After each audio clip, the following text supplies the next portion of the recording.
A city larger than medieval London rises from the Mississippi floodplain.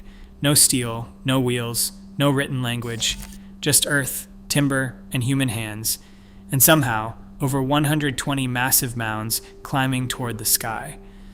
At its heart stands Monk's Mound, 100 feet tall, 14 acres wide. Its base stretches longer than the Great Pyramid of Giza, and every cubic foot of it was carried by hand, basket by basket, by workers who left no name behind. Surrounding it, an 80-acre plaza larger than 60 football fields, straight avenues, a wooden palisade sealing off the elite from the ordinary, and at the city's edge, towering wooden posts aligned with such precision they tracked the solstices and equinoxes like clockwork. At its peak, more than 20,000 people lived here. So why does almost nobody know its name? And more importantly, who were the people that built it? The mounds were always there, rising from the earth in plain sight, impossible to ignore, impossible to explain away. And yet, for over a century, that is exactly what powerful voices tried to do. When European settlers and early American scholars first encountered the mounds in the 1800s, they faced a choice: accept the evidence in front of them or construct a more comfortable story.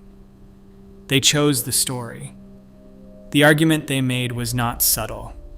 A civilization this sophisticated, this monumental, this organized, it simply could not have been built by the indigenous peoples living on and around the land. That conclusion was not reached through evidence. It was reached through bias, dressed up in the language of scholarship.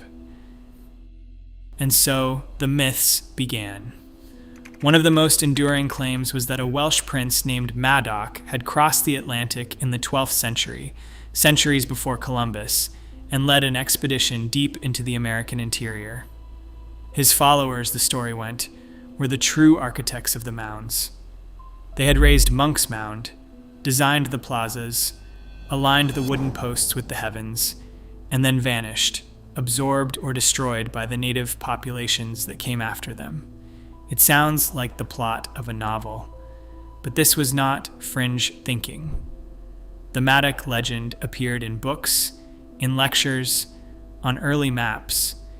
It was repeated by educated men in respectable institutions. It gave settlers a story in which the land's most impressive achievements belonged to someone else, someone European, someone familiar, and in doing so, it quietly stripped indigenous peoples of their own history. Another theory went even further. It proposed the existence of an entirely separate race of people, the so-called mound builders, a lost civilization of unknown origin that had once flourished across the Mississippi Valley before being wiped out by the ancestors of modern Native Americans. The mounds, under this theory, were not a heritage. They were an inheritance from someone else's greatness, someone who was gone. These were not innocent errors. They had consequences.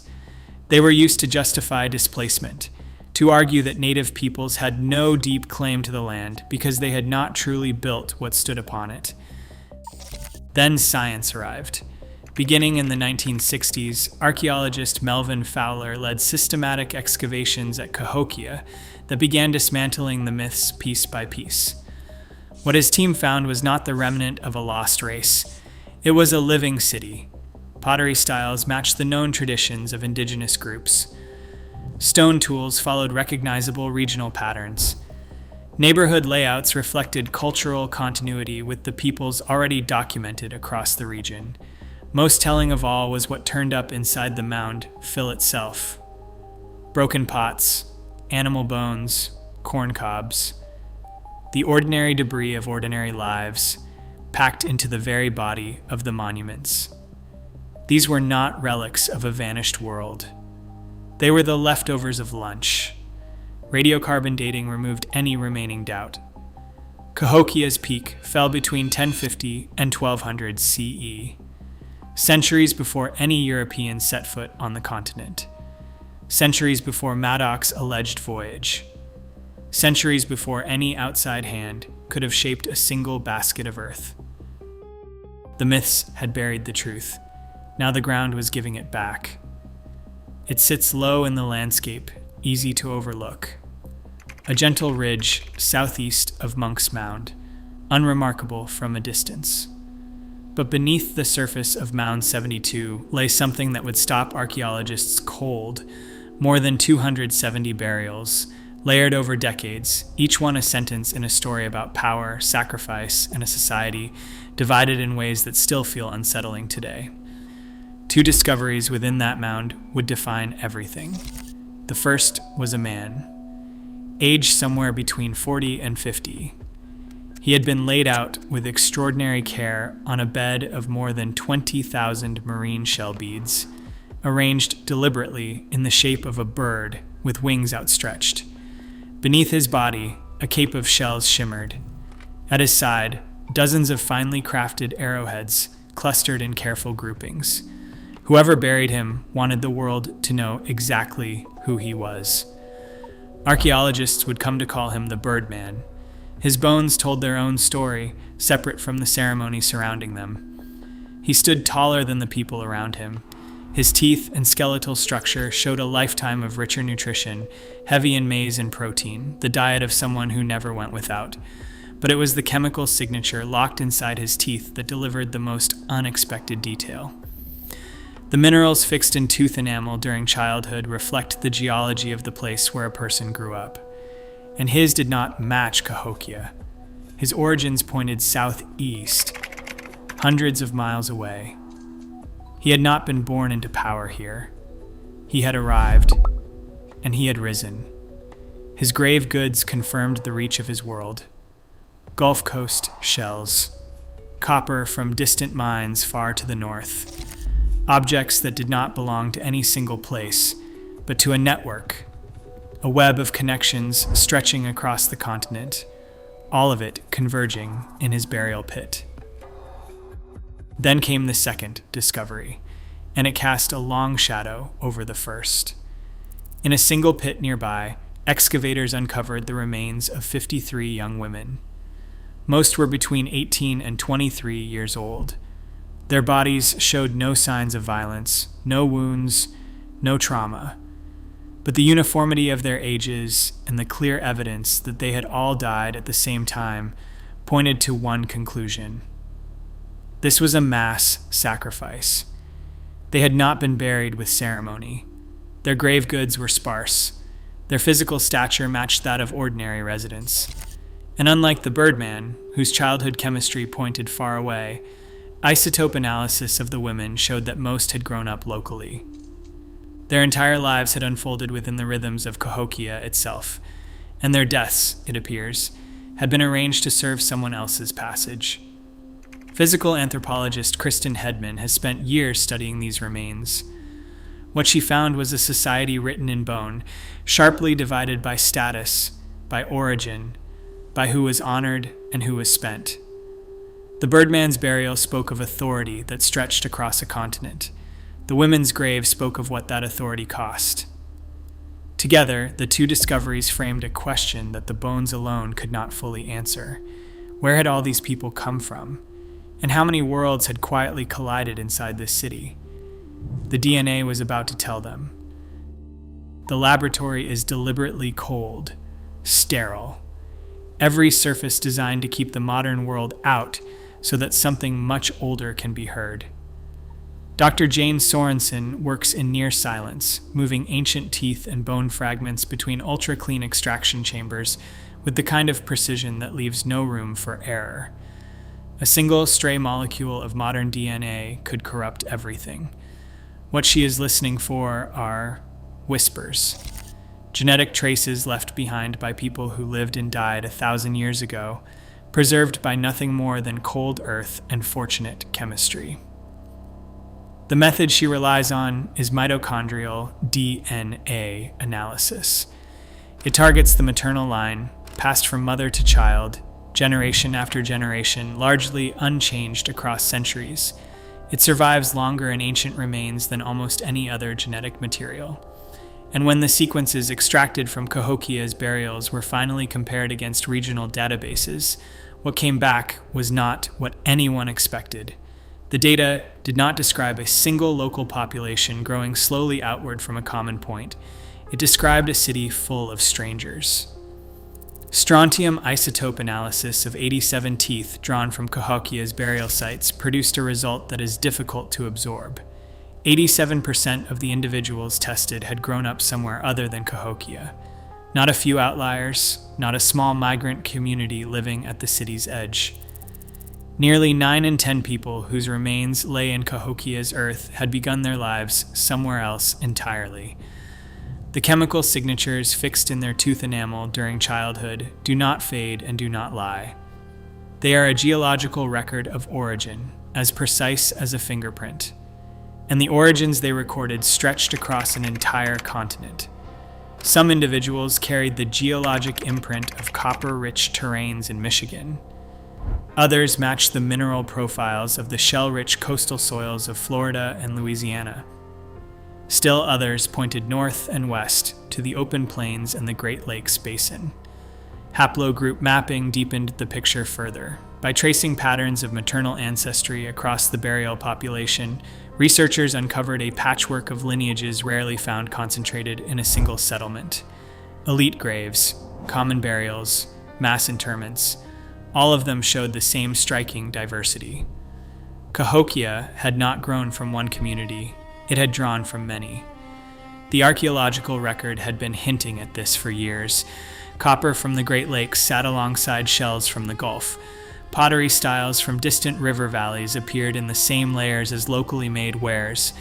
Objects that had no business being in the same place had been arriving in Cahokia for generations. Now the DNA confirmed what those objects implied. The people had been arriving too. What emerged from the combined weight of genetic and isotope evidence was not a portrait of an isolated city. It was a map of movement. Wave after wave of newcomers, each carrying their own traditions, their own languages, their own memories of home, all of them drawn toward this single point on the Mississippi floodplain during the centuries of Cahokia's greatest growth. Their teeth remembered where they came from. And now, 1,000 years later, science had finally learned how to ask. The next question was who they were, and the answer would reach back further than anyone had imagined. The DNA did not just reveal that people had come from elsewhere, it revealed which worlds they had come from. And when those worlds are mapped, what emerges is not a single lost civilization hiding beneath the surface of history. It is 5 of them, each distinct, each ancient, each quietly woven into the genetic and material fabric of Cahokia itself. The first thread leads north, to the Great Lakes. Individuals buried at Cahokia carry geologic signatures matching the copper-rich terrains of Michigan, a region where copper had been extracted, shaped, and traded for thousands of years before Cahokia's first mound was raised. This was not casual commerce. Copper in the ancient Midwest was sacred. It was associated with life force, with spiritual authority, with the power to move between worlds. The people who carried its imprint into Cahokia brought more than metal. They brought a ceremonial tradition stretching back millennia, one that left its mark on the city's most elite burials and its most powerful rituals. The second thread runs south, along the Gulf Coast. Marine shells from Florida and Louisiana appear throughout Cahokia's burial record, concentrated most heavily in its highest status graves. The Birdman himself was laid upon them, but shells were not simply luxury goods. They were currency, symbol, and sacred object within a sophisticated long-distance exchange network operating along the Gulf and up the Mississippi for centuries. The people whose isotope signatures match these coastal environments represent a civilization of traders and ritualists whose influence shaped the spiritual economy of the entire mid-continent. The third thread stretches west and north to the open plains. Isotope signatures pointing to the vast grasslands beyond the Mississippi reveal a presence in Cahokia that goes beyond passive trade. These were not people passing through. Their remains appear in the city's burial layers with enough consistency to suggest something deeper: alliances, migrations, exchanges of knowledge between peoples whose worlds could not have looked more different from the dense, mounded city that drew them in.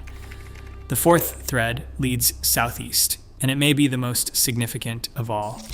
The Birdman's own origins point toward the southeastern ceremonial complex, a shared religious and artistic tradition spanning much of the American Southeast. Birdman symbolism, warrior priests, elaborate mortuary ritual, copper and shell worked into the same iconographic language across thousands of miles. Cahokia did not invent this tradition. It inherited it, absorbed it, and amplified it into something larger than any single community had managed before. The Southeast did not just send migrants to Cahokia. It sent the ideas that gave Cahokia its spiritual architecture. The fifth thread runs deepest of all because it was always there. Beneath the migrations and the arriving strangers lay the indigenous communities of the Mississippi Valley itself, peoples whose accumulated knowledge, agricultural systems, and ceremonial practices had been developing across generations long before Cahokia's sudden rise. The DNA confirms their continuous presence. They were not displaced by the newcomers. They were the foundation upon which everything else was built. 5 worlds, 5 civilizations, each ancient, each extraordinary in its own right. And for 2 centuries, they converged in a single city on the edge of the Great River and built something the world would spend 1,000 years forgetting. The cracks appeared slowly. Then, all at once, tree ring records tell the first part of the story. Between 1276 and 1299, a mega drought seized the region with a grip unlike anything in centuries. Crops failed. The Mississippi, once reliable, turned unpredictable. The agricultural foundation that had fed 20,000 people began to give way beneath the weight of a city that had grown too large, too fast, and too dependent on conditions it could not control. But the drought was not the beginning. Burn layers buried in the earth and hastily rebuilt defensive walls dating to around 1170 show that the fractures had started earlier. Conflict was already spreading through the city's bones before the rains stopped coming. Whether the threat came from within, rival factions competing for shrinking influence, or from hostile neighbors pressing inward from the surrounding territory, the archaeology is unambiguous. Cahokia was fortifying itself, and that is never a sign of a city at peace. Then came disease. Skulls recovered from this period carry the distinctive lesions of tuberculosis, a sickness that thrives wherever people are crowded together and resources are running thin. It does not arrive without warning. It builds quietly, moving through dense populations, finding the already weakened and the already hungry. In a city of 20,000 people drawing on a contracting food supply, it found no shortage of either. The diversity that had been Cahokia's greatest strength now became its deepest fault line. For 2 centuries, waves of newcomers had arrived carrying different languages, different traditions, different loyalties. In times of abundance, that complexity had produced something extraordinary. In times of scarcity, it produced tension. Newcomers and long-established residents competing for the same diminishing resources. Communities whose cooperation had built the mounds now pulling in opposite directions. Rituals and sacrifices grew more frequent during this period.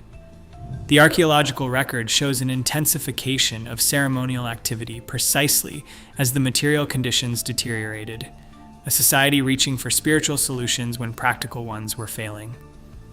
It is a pattern that appears in collapsing civilizations across history, and Cahokia was no exception. By the early 1300s, the city that had drawn people from across a continent was emptying. The population scattered, carrying outward the traditions, the knowledge, and the genetic memories of everything Cahokia had been. But here is what the official story of collapse consistently gets wrong. The people did not vanish. Chemical traces preserved in the sediments of Horseshoe Lake, situated near the mounds, tell a different story. Fecal stanals, microscopic markers of human presence deposited in lake beds over time, show continuous activity stretching from Cahokia's peak well into the 1500s and the 1600s. Centuries after the city's political structure had dissolved, people were still living in its shadow, farming its fields, walking its plazas. Oral traditions among the Illinois Confederation describe ancestors who raised great earthworks and worked the land across generations. The descendants of Cahokia's builders never left. They adapted. They endured. The 5 civilizations that had converged here did not disappear when the mounds fell silent. They dispersed back into the continent that had sent them, carrying Cahokia's legacy outward like seeds scattered by wind. The city fell. The people remained. They always had.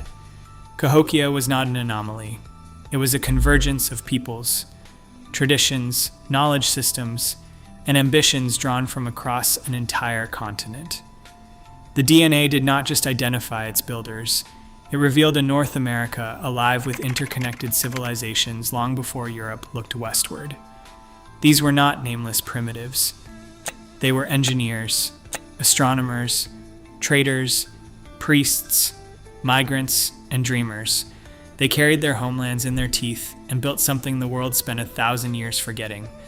History is not a straight line leading to us.